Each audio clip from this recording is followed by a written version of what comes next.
தமிழ் நெஞ்சங்களுக்கு வணக்கம். உத்தரப்பிரதேச மாநிலத்தில் அயோத்தி மாநகரத்தில் 500 ஆண்டுகளாக நடந்த ராமர் ஜென்ம பூமி போராட்டம் முடிவுக்கு வந்து அங்கே ராமர் கோவிலும் கட்டி குடமுழுக்கு விழாவும் வரப்போகிறது.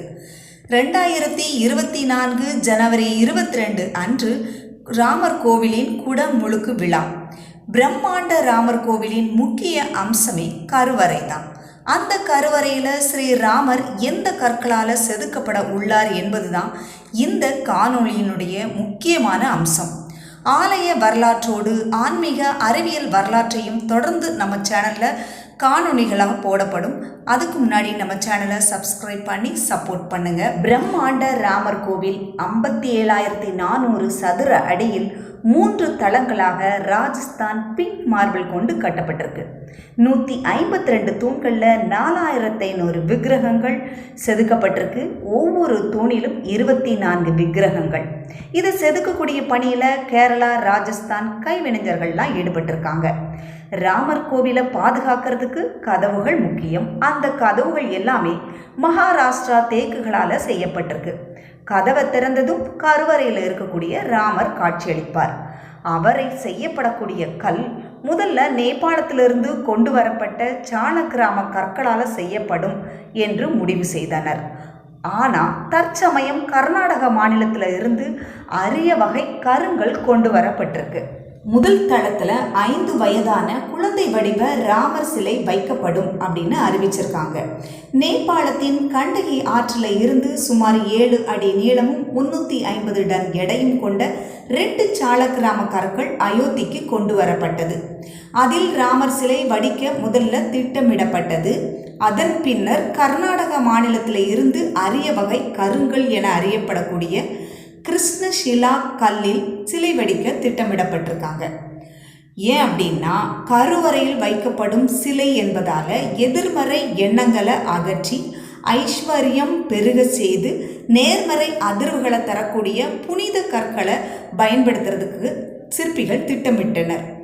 இதற்காக ஏற்கனவே ராமர் சிலை வடிக்க பல்வேறு பகுதியில் தேடியிருக்காங்க.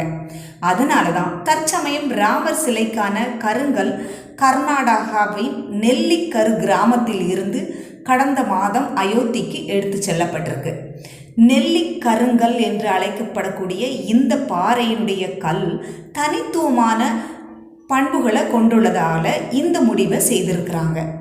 துங்கபத்ரா ஆற்றின் கரையில் உள்ள ஒரு சிறிய மலையிலிருந்து நிபுணர்களால் தேர்ந்தெடுக்கப்பட்டிருக்கு இந்த ராமர் சிலை செய்யக்கூடிய கிருஷ்ணசிலா கல்.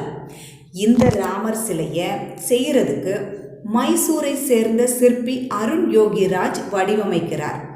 இவர் ஏற்கனவே உத்தரகாண்ட் மாநிலத்தில் ருத்பிரயாக் மாவட்டத்தில் உள்ள கேதார்நாத் கோவிலில் அமர்ந்த நிலையில் ஆதி குரு சங்கராச்சாரியாரின் 12 அடி உயர சிலையும், இந்தியா கேட்டில் 30 அடி உயர நேதாஜி சுபாஷ் சந்திரபோஸின் சிலையையும் வடிவமைத்தவர்.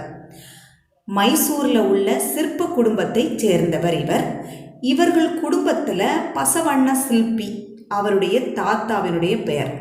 மைசூர் அரண்மனை மற்றும் கிருஷ்ணராஜ சாகர் அணையில் சிலைகளை செதுக்கினவர். அருண் யோகிராஜ் தனது படைப்புகளுக்காக 10க்கும் மேற்பட்ட புகழ்பெற்ற விருதுகளை பெற்றிருக்கிறார். இவர் பிரதமர் நரேந்திர மோடிக்கு 2 அடியில் சுபாஷ் சந்திரபோஸ் சிலையை பரிசளித்தவர். இவர் மூலம் செய்யப்படும் ராமர் சிலையானது ராம நவமி நாளில் சூரியனுடைய கதிர்கள் நேரடியாக ராமரின் நெற்றியில் விழும் வகையில் சிலையினுடைய உயரம் தேர்ந்தெடுக்கப்பட்டிருக்கு. அதன்படி கருவறையில் 5 அடி உயரத்தில் வில் அம்பு தாங்கி நிற்கக்கூடிய தோற்றத்தில் ராமர் சிலை வடிவமைக்கப்பட்டு கொண்டே இருக்குது. அதை விட ரொம்ப முக்கியமான ஒரு நிகழ்ச்சியும் அங்கே நடந்திருக்குது. ஸ்ரீ ராம ஜென்ம பூமிக்கு சீதா பிறந்த நேபாளத்தில் இருந்து 1100 பெட்டகங்களில் சீர்வரிசை வந்திருக்கு.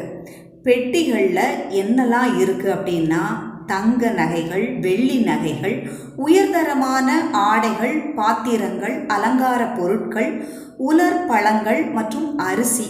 இந்த சீர்வரிசை பொருட்களோட நேபாளத்தில் பாயக்கூடிய 16 நதிகளுடைய புனித நீரும் சேர்த்தே அனுப்பி வச்சிருக்காங்க.